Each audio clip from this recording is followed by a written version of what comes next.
Welcome back to our tour of the 7 churches that Jesus wrote to at the beginning of the book of Revelation.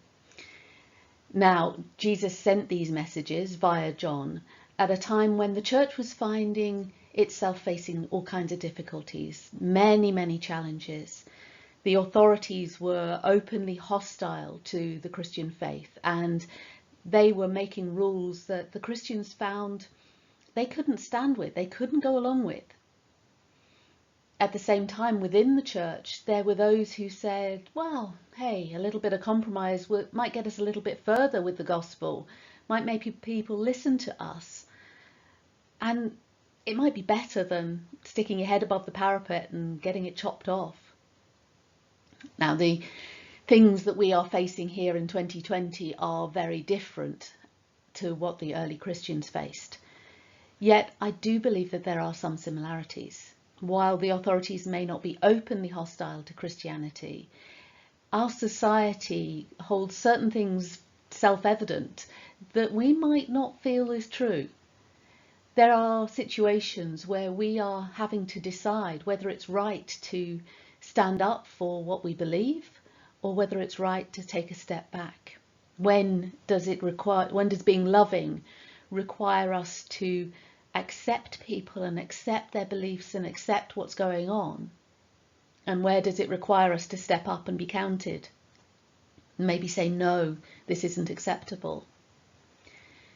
So these letters to the 7 churches are what Jesus says to the church, not simply to those 7 churches at the end of the 1st century, but to Park Street Baptist Church here in 2020.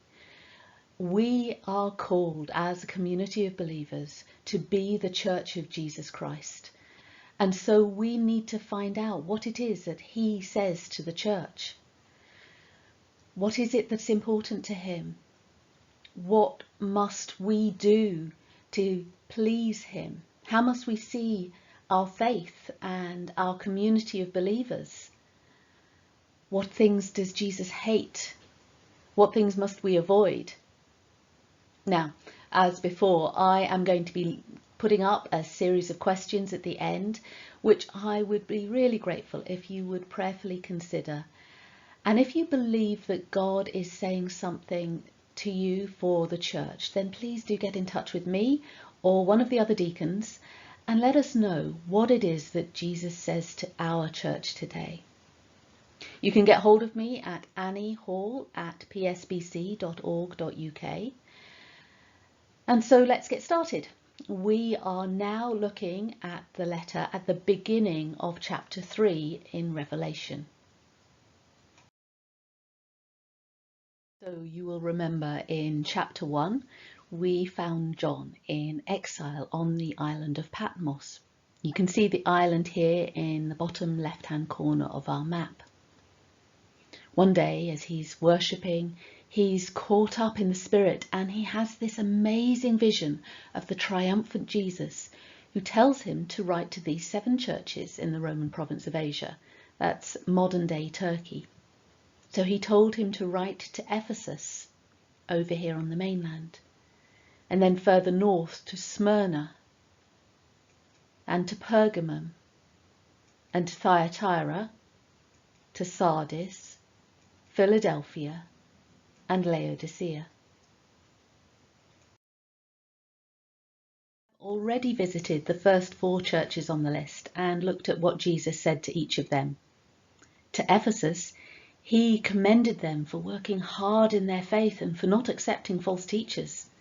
They were a strong church. Yet he wasn't happy with them. He said they had lost their first love, their love for him, for each other and for the lost. He challenged them to fall in love with him again. If they didn't, he warned them that he would remove them from their place. Then we came to Smyrna, a church that seemed small and insignificant. They were facing persecution and threats all around them. Yet Jesus said they were rich. His challenge to them was to view their suffering the way that he does, not as a punishment, not as something permanent, but as a temporary period which will lead to a crown of life.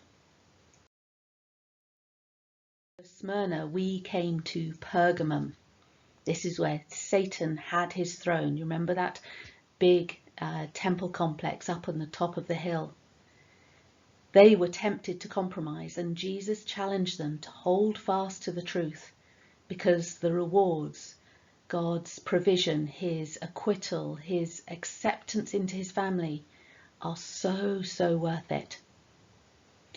And last week we travelled to Thyatira, where we were faced with a church compromising its morality to follow a false teacher. Jesus challenged those who were holding fast to their faith to simply keep holding on. And he promised that if they did, he would give them authority over the nations. Faithfulness in one area would lead to great responsibility. Now let's move on to our next city, the city of Sardis, which is about 20 miles to the south of Thyatira. What was the city of Sardis like?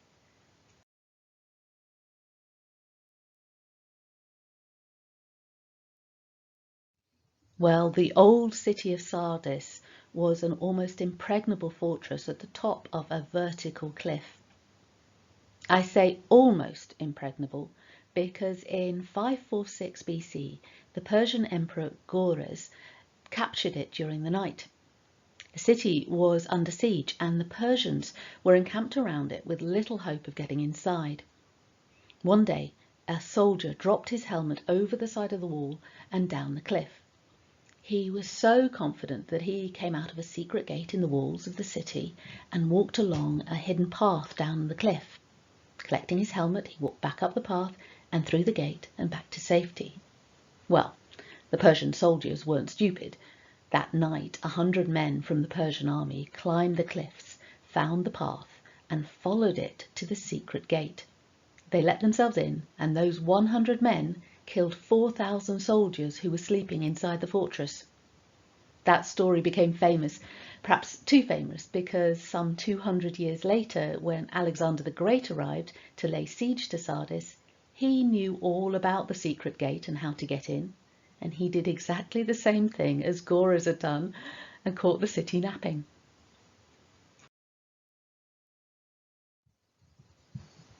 Well, the old city on the cliff was destroyed by an earthquake in 17 BC, and the Emperor Tiberius rebuilt it in a matter of 5 years, but this time down in the plain. This was where John was writing to. Sardis was a wealthy city because the river that runs beside it carries gold, and the people were able to pan for gold for many years. This is an old gold refinery that was part of the city. There was also a rather majestic gymnasium in 1st century Sardis. Now, in the ancient world, a gymnasium was rather different to the gyms we have today. The Latin motto of the education system was mens sana in corpore sano, or a healthy mind in a healthy body. Not a bad motto for schools today, I think. So half the day would be spent in physical exercise for the body, and the other half was spent learning from a tutor for the mind. After exercising, the students had to come in and bathe and change into white clothes before going through this arch to take their lessons with their teacher, answering his questions and taking part in discussions with him. The titles of the doors in this gymnasium had the names of famous past students carved on them. These students might have gone on to become generals or people of political or financial significance. So, no pressure there then. What does Jesus have to say to the church in Sardis? To the angel of the church in Sardis write, "These are the words of him who holds the 7 spirits of God and the 7 stars. I know your deeds. You have a reputation of being alive, but you are dead. Wake up! Strengthen what remains and is about to die, for I have not found your deeds complete in the sight of my God. Remember, therefore, what you have received and heard. Obey it and repent. But if you do not wake up, I will come like a thief, and you will not know at what time I will come to you. Yet you have a few people in Sardis who have not soiled their clothes. They will walk with me, dressed in white, for they are worthy. He who overcomes will, like them, be dressed in white. I will never blot out his name from the book of life, but will acknowledge his name before my Father and his angels. He who has an ear, let him hear what the Spirit says to the churches. How does Jesus introduce himself? Well, look, he describes himself as him who holds the 7 spirits of God and the 7 stars. Jesus is telling the church in Sardis that he's the one who has control. He holds them in his hands to protect them and to provide for them. But he didn't have a lot of good to say about the church in Sardis, did he? He tells them that despite appearances, they are dead. Whatever other people said about them, Jesus saw what they were really like, and he said there was no life. He criticized them for incomplete deeds. They started things but never finished them. They were full of good intentions, but never actually did anything about them. He challenged them to remember what they had first received, to obey it, to repent. So often I think we get complacent. We know what we're doing isn't quite as good as we'd like, but it's as good as we can manage, and we just drift. We need to return to the Bible and ask what it was that God called us to in the first place. It was to a high calling, a great challenge. We are called to excellence in all that we do. We must obey and repent. What did Jesus threaten to do if they didn't wake up? Well, like Gorez and Alexander, he would come like a thief, and they wouldn't know when to expect him. What did he promise those who didn't soil their clothes? He promised that they would walk with him. They'd be dressed in white, like the students in the gymnasium, walking with their teacher. And he promised that their names would not be blotted out of the book of life, like those names carved on the lintels of the doors in that gymnasium. They would be there forever, and he would acknowledge them before his Father. So what can we take to heart from this letter? Well, first, wake up. Complacency is a real problem in the church in this country. We accept the status quo because we believe that that's all there is. But God is a great God, and he's got so many things he wants to lead us into. Sometimes we aren't ready to follow because we're too complacent. We sleep, we drift, we do what's comfortable rather than stepping out with God into the unknown. Also, be real. This church had a reputation for being alive, but Jesus said there wasn't any life there. Do we live up to our reputation in the eyes of the community of Park Street? Do we do what we know is our high calling here in this village? And he says, be holy. Staying clean is important so that we can walk with the Master. When we do, we'll stand out from the crowd. Our white clothes will show that we are students who follow the Master. Let's pray. Lord, you are a great and powerful God. We acknowledge that we are often too consumed with our own problems and our busy lives that we rarely look up and realise that the God we serve is all-powerful. He is the God of the universe. Lord, as we face the uncertainty of the future and deal with the pain and suffering of this year, I pray that we will look to you. I pray that you will wake us up to do what you want to do in our lives. I pray that you will have the freedom to work in our church and in our nation through us. Lord, I pray that we will be people who are full of life and that we will be a church that radiates that life into our community.